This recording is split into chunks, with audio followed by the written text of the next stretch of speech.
Makkiyah, kita rasa makna ayat dia macam keras.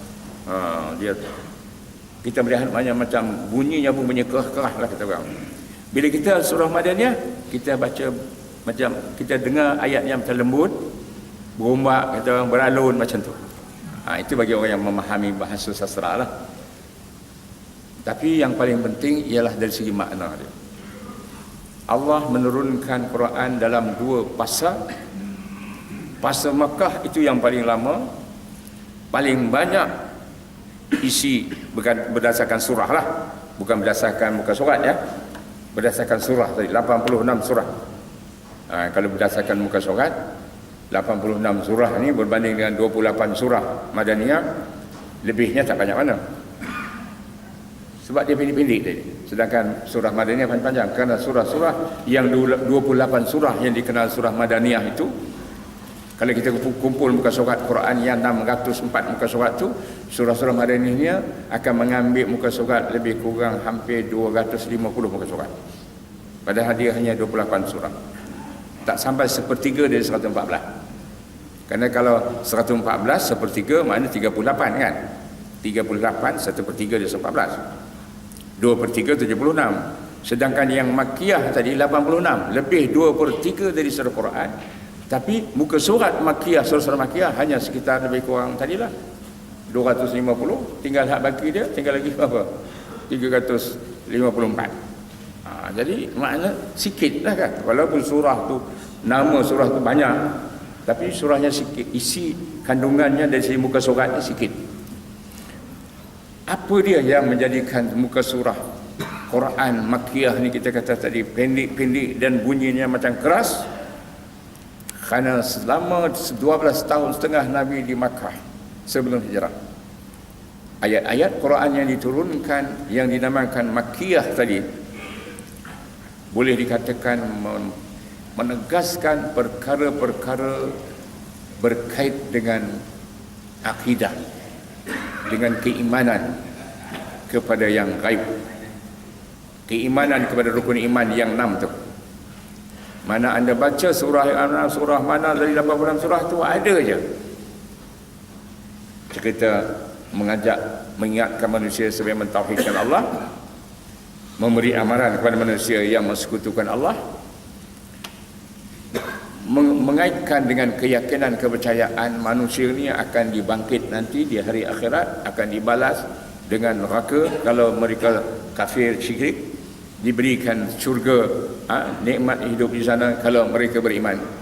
Jadi makna dia bicara ulang to be, syurga, neraka, akhirat, kafir, syirik, atau dengan istilah yang lain tadi tu menegaskan perkara-perkara kepercayaan kepada yang gaib berkaitan dengan akidah keimanan, iaitu seluruh rukun iman yang 6.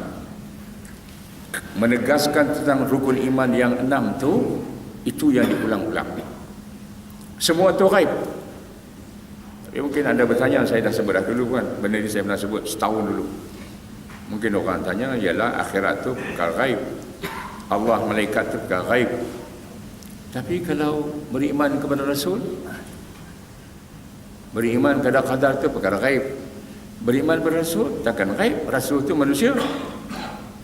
Rasul tu nampak bagi orang yang ada pada zaman Rasul diutus kan. Semua Nabi-Nabi itu manusia bertubuh badan. Pasal apa pula beriman kepada Rasul dianggap perkara gaib? Ada siapa boleh jawab? Ada siapa jawab? Agak-agak boleh jawab? Takkan tak boleh jawab. Ini luku ni mana? Sebab itu ulama-ulama memberitahu kita bila kita membaca 2 kalimah syahadah, asyhadu an la ilaha illallah wa asyhadu anna muhammadar rasulullah, terkandung dalam tu rukun iman yang 6. Asyhadu an la ilaha illallah itu maknanya beriman kepada Allah, dalam itulah beriman kepada qadar-qadarnya, dalam terus juga gaib kan. Asyhadu anna muhammadar rasulullah, beriman kepada Rasul. Rasul ni yang beritahu kita pula dia menerima Quran, beriman kepada kitab, dan Quran tu cerita pula ada hal malaikat. yang dikatakan beriman kepada rasul-rasul ni sebagai perkara yang gaib. Kerana yang dikata rasul tu ialah bukan manusianya tu. Manusia tu betul, dia manusia, tapi dia jadi rasul bila dia menerima wahyu dari Allah. Sedangkan dia menerima wahyu dari Allah tu tak nampak. Sebab itulah maka manusia tak nak percaya. Kerana manusia susah nak percaya, itulah maka Allah bagi rasul-rasul ni mukjizat. Mukjizat tu nak buktikan dia adalah memang dilantik Allah jadi rasul. Sebab itu diberi Allah satu perkara yang gaib, yang ajaib, yang manusia tak boleh belajar. Macam Nabi Musa ada tongkat, dia campak menjadi ular ya. Jadi maknanya rasul-rasul ni beriman dengan rasul, beriman dengan perkara gaib, kerana kerasulan seseorang manusia itu ialah dengan menerima kitab suci atau wahyu, dan penerimaan wahyu itu adalah gaib, tak nampak. Nabi duduk macam ni, katalah macam ibarat kalau Nabi ada bersama kita lah hari ni kan, duduk bersama kita ni sambil kuliah, tiba-tiba Nabi beritahu, ini baru dia menerima ayat perintah Allah, Jibril datang menemui dia. Kita tak nampak pun, cuma kadang-kadang boleh nampak makna tanda dia lah. Kelihatan dia nampak macam letih, berpeluh, menggigil. Itu kebiasaan antara ciri-ciri tanda bila dia sedang menerima wahyu. Pasal wahyu ni perkara berat, jadi dia menggigil, menggeletar, kadang berpeluh. Itu sebab orang-orang yang nak memfitnah rasul ni menulis mengatakan seperti yang ditulis oleh banyak orang barat, termasuklah dulu buku yang ditulis oleh Salman Rushdie, The Satanic Verses. Dia kata Nabi Muhammad SAW ni orang yang selalu kena penyakit gila babi. Dia menggigil-gigil, jatuh, pingsan, lepas tu keluar daripada mulut dia ayat-ayat yang dipanggil The Satanic Verses. Na'udzubillah lah. Itu siapa dia tu? Salman Rushdie tu, yang menulis buku konon novel cerita lah, The Satanic Verses. Ingat tuan-tuan, tahun berapa tu? Heboh seluruh dunia dulu, sehingga Ayatullah Khomeini mengeluarkan fatwa bahawa dia wajib dibunuh kerana dia dah menghina Islam. Dan Ayatullah Khomeini menawarkan siapa boleh bunuh Satanic Salman Rushdie, dia beri hadiah 25,000 pound. Kan 250,000 pound satu ketika dulu lah. Itu cerita balik tadi. Pasal memang Nabi menerima wahyu itu dia menggigil, menggeletar. Sebab itu dia wahyu pertama yang dia di Gua Hira tu, dia balik ke rumah dia masih menggigil lagi, minta diselimutkan oleh isteri baginda Khadijah. Jadi balik tadi kepada cerita Quran, wahyu rasul ni perkara gaib. Kenapa? Kerana rasul tu mana terima wahyu Allah. Menerima wahyu Allah tu memang benda yang gaib, tak nampak. Wahyu tu tak nampak, bukan keluar macam bercahaya-cahaya ke tertulis, tak kan? Jadi itu cerita. Jadi di Makkah tadi 86 ayat-ayat. Ada juga yang panjang. Yang panjang ni kebanyakannya seperti contohnya surah Yunus, surah Yusuf, surah Ibrahim yang pakai nama-nama Nabi, surah Nuh atau tak pakai nama Nabi pun, tapi surah Al-Anbiya. Al-Anbiya itu mana para Nabi lah, tapi tak ada nama. Tapi di dalam surah itu adalah cerita Nabi-Nabi yang kita wajib mengimaninya, iaitu selain dari Muhammad SAW ada 24 Nabi dan Rasul lagi yang Allah cerita dalam Quran. Kisah mereka, nama mereka, umat mereka. Ada sebanyak 24 Nabi-Nabi dalam Quran. Jadi itu terkandung dalam surah-surah Makkiyah tadi lah. Mana Allah nak ceritakan Rasul-Rasul dulu pun mereka menyampaikan seruan tak ada lain. Ajak manusia percaya kepada Allah, hari akhirat, beriman dengan ghaib. Jadi itulah kisah-kisahnya. Ini anda boleh rujuklah baca Quran seperti yang saya sebut tadi, surah Yusuf, surah Yunus, surah Ibrahim, surah Hijr dan lain-lain lagi lah ya. Cerita hal alam ghaib. Jadi maknanya hal akidah, hal keimanan, dan juga yang disebutkan janji-janji baik dan janji-janji buruk. Janji baik ni dalam bahasa Arab dengan al-wa'du. Dalam Quran ada Allah menjanjikan orang yang beriman mereka akan hidup selamat, akhirat masuk syurga. Janji buruk ni amaran, masuk neraka. Ini diulang-ulang. Apa rahsianya maka ayat ini diulang-ulangkan, diulang-tubi? Rahsianya yang boleh kita ambil iktibar ialah kerana nak menanamkan kepercayaan atas perkara gaib ni. bukan satu perkara yang mudah. Apalagi di tengah-tengah masyarakat yang ketika itu menentang habis-habisan seruan dakwah tauhid ini. Kerana umumnya orang Arab di Makkah, mereka tidak pernah mendengar cerita hal agama atau hal nabi-nabi yang dahulu. Kerana orang Arab di Makkah tidak ada di antara mereka yang mengikut agama sama ada Nasrani, apalagi agama Yahudi, ahli kitab. Tambahan, memang di kawasan Makkah tak ada pun orang Yahudi. Tak ada di kota Makkah tu orang Yahudi. Yang ada di Madinah, di Yathrib. Nasrani adalah seorang berdua, bukan tak ada langsung, tapi untuk diri dia saja. Yang masuk Kristian ni ada, umpamanya sepupu kepada isteri Nabi sendiri, Warqat bin Naufal, sepupu kepada Sayyidah Khadijah. Dia seorang penganut agama Nasrani. Malah dia pernah menterjemah sebahagian dari kitab Injil ke dalam bahasa Arab, tapi bukan untuk dia dakwahkan, untuk dia saja. Jadi maknanya umumnya orang Arab di Makkah ni tak pernah membaca kitab dari kitab yang dahulu, tak pernah tahu tentang cerita Nabi-Nabi, tak pernah tahu tentang syurga neraka melalui ajaran agama. Kerana itu, dan mereka umumnya menyembah berhala dan percaya kepada kepercayaan datuk nenek mereka.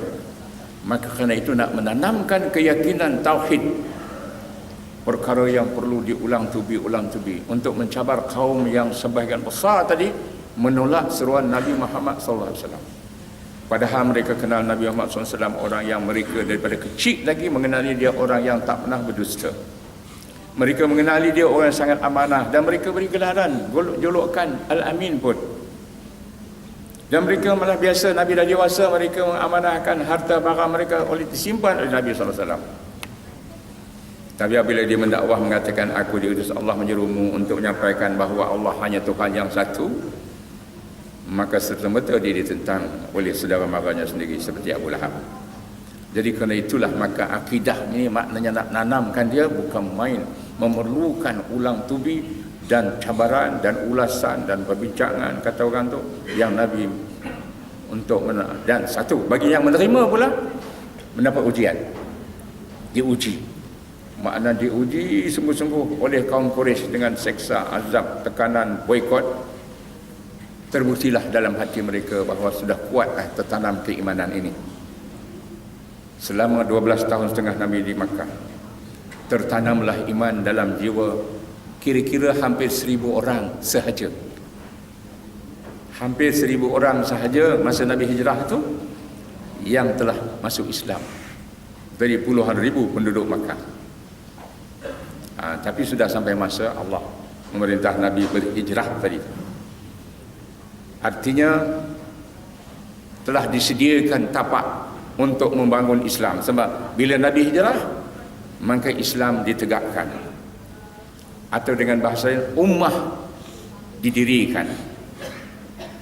Itu maka tadi dikira dari hijrah itu adalah lahirnya umat Islam. Sebab itu dikira tahun hijrah bermula daripada hijrah Nabi. Kerana selepas Nabi hijrah, maka lahirlah satu ummah. Ummah inilah yang kemudian melaksanakan titah perintah Allah Subhanahu Wa Taala, yang di Makkah belum dititah perintahkan sebab tak boleh laksana. Yang di Makkah hanya kalau diibaratkan nak buat bangunan ni, tanam cerucuk, korek tanah dalam-dalam kan, kemudian bina tahan cerucuk dia. Kalau rumah biasa nak buat bangunan kan, tanam cerucuk, piling. Itulah rukun iman. Rukun iman yang ditegakkan dalam 86 surah diulang tubi tadi itu, ibaratnya adalah tiang-tiang cerucuk yang ditanam dalam hati setiap orang. Di atas tiang-tiang cerucuk itu kemudian dibuat apa? Ini orang banyak engineer. Atas tiang cerucuk itu dibuat apa pula? Diikat apa? Takkan ada tahu. Itulah foundation. Atas cerucuk tadi lah diikat bersih, gululi dengan, kemudian baru dicampur dengan simen, pasir, batu semua, jadilah seketul kuat gitu kan. Itu foundation. Foundation itulah asyhadu an la ilaha illallah wa asyhadu anna rasulullah. Sebab itulah maka asyhadu an la ilaha wa asyhadu anna rasulullah itu adalah mengandung rukun iman. Artinya rukun iman yang diyakini 6 perkara itu ibarat cerucuk-cerucuk yang ditanam di dalam bumi. Dalam hal ini ditanam dalam hati, dan kemudian foundationnya dilahirkan pada lidah, pada perkataan asyhadu an la ilaha illallah wa asyhadu anna rasulullah. Nak meyakinkan cerucuk iman dalam hati itu kuat tak kuat? Sanggup tak kamu terus melafazkan la ilaha illallah walaupun disiksa? 12 tahun orang yang beriman disiksa dengan berbagai cara, tapi tetap Allah, Allah, Allah. Dan kemudian untuk memastikan bahawa di atas cerucuk dan foundation tadi sudah boleh ditegakkan Islam ini, maka didirikanlah tiangnya, iaitu sembahyang. Kerana itu maka di Makkah salat fardu lima waktu telah difardukan. Jadi Islam 12 tahun di Mekah dengan Quran 86 surah tadi ibarat tadilah cerucuk, foundation dan tiang. Bila hijrah ke Madinah, barulah apa? Barulah antara tiang-tiang satu yang lain diikat kat bawah, diikat kat bawah, atasnya didirikan kuda-kudanya, bumbungnya, kemudian tulangnya, sembalan dindingnya, lantainya semua. Maka 28 surah-surah Madaniyah itulah syariat Islam, peraturan Islam, undang-undang Islam, hukum hakam Islam dalam urusan sesama manusia.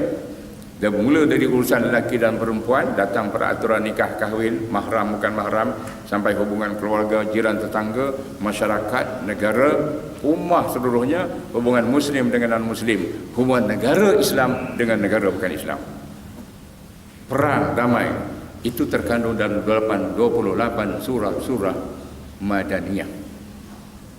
Jadi maka kemudian 3 bulan sebelum Nabi wafat, sempurna dah Islam, terlaksana sebagai satu ad-din yang lengkap, yang menjadikan manusia dapat melihat model Islam. Karena itu maka model Islam itu ialah kerajaan Islam yang Nabi tinggalkan, yang berpusat di Madinah, yang berasaskan pada Al-Quran dan As-Sunnah. Jadi itulah ditentuan makna hijrah yang kita boleh faham dalam konteks Al-Quran. Dan dalam Quran pun Allah sebut pun, yang saya sebut ni Allah sebut dalam Quran. Anda baca dalam surah Al-Anfal, antaranya lah, ayat 72, 73, 74. Ketiga-tiga ayat ini cerita tentang orang yang datang dari Makkah, yang berhijrah, penduduk asal negeri Yasrib atau Madinah, yang menolong orang hijrah, memberi tempat tinggal dan bantuan-bantuan. Mereka dua-dua kelompok ni adalah ulaika ba'dhum awliya'u ba'din. Dua-dua kumpulan ni satu sama lain adalah pimpin-memimpin, bila-membela, tegak menegakkan. Ayat berikut, ulaika humul mu'minuna haqqan. Mereka yang datang dari Mekah yang dah 12 tahun setengah kena uji dengan kekerasan macam-macam untuk bertahan kalimah, dengan yang baru 2 tahun masuk Islam di kota Madinah ni, tapi mereka sama status mereka. Ulaika humul mu'minuna haqqan. Mereka dua-dua puak ni sama-sama mukmin yang sebenar. Lahum maghfiratun wa rizqun karim. Dapat ampunan Allah dan rezeki yang mulia. Jadi kesimpulan itulah dia hijrah. Lahir umat Islam, tapi sebelum lahir umat itu maka dibina di atas tapak yang cukup kuat dengan konkrit, cerucuk dan tiangnya yang telah dibangun. Kemudian baru datang wajib puasa, wajib haji, wajib zakat, dan itu yang jadi rukun. Itu pun merupakan dia punya paksi-paksi penting lah. Zakat merupakan lambang sistem sosio-ekonomi politik. Puasa mengamalkan sistem disiplin undang-undang peraturan dalam menegakkan kebenaran dan menolak kejahatan, kezaliman. Haj lambangkan kesatuan seluruh umat di bawah hanya satu, maknanya kedaulatan, iaitu Islam yang berlandaskan kalimah la ilaha illallah Muhammad Rasulullah. Aku qouli hadza wa astaghfirullah. Cukup kata-kata tuan, insya-Allah kuliah akan datang kita nak huraikan 5 ayat surah yang pertama turun tadi. Dan kita kaitkan dengan peristiwa yang saya kaitkan dalam 86 surah dan 28 surah Madaniyah, insya-Allah. Dan insya-Allah saya terima kasih lagi sekali lah anda yang telah juga banyak menyumbang kepada dana untuk membiayai rumah anak yatim yang kami sedang usahakan untuk bukan sedang usaha, dah belilah ya, untuk InsyaAllah tahun hadapan ni akan memulakan projeknya untuk memelihara anak yatim. Jadi tapi masih dijual lagi sijil-sijil wakaf berkenaan. Di belakang tu ada sijil wakaf RM10, ada 20, ada 50, ada 100. Jadi siapa nak berwakaf, dia kena ambil sijil tu. Tapi kalau nak sedekah saja, tak apa, bubuh je, tak payah sijil. Tapi bezalah. Sedekah anda dapat pahala sekali je. Hari ni anda sedekah, dapatlah pahala. Adapun wakaf ni, anda mati besok pun anda dapat pahala lagi. Selama rumah tu masih ada lagi, insyaAllah. Kita semua akan mati kan, insyaAllah. Jadi dapat pahala lagi lepas mati pun. Tapi terpulang lah. Jadi ada kotak kecil kami di setelah itu, ataupun atas sejadah tu ada sijil-sijil tu. Anda boleh ambil sendirilah. Wassalamualaikum warahmatullahi wabarakatuh. Yang tak berwakaf tu boleh juga nak menyumbang biasa, kerana minggu hadapan balai kuliah kami ni menganjurkan 2 hari 2 malam program mukhayyam ibadah dan usrah. Mukhayyam itu mana perkhemahan lah, memang ibadah usrah untuk anak-anak remaja dan termasuk juga setengahnya ibu bapa terutama. Assalamualaikum. Derma tu boleh campak apa dalam tu ya dah sekali.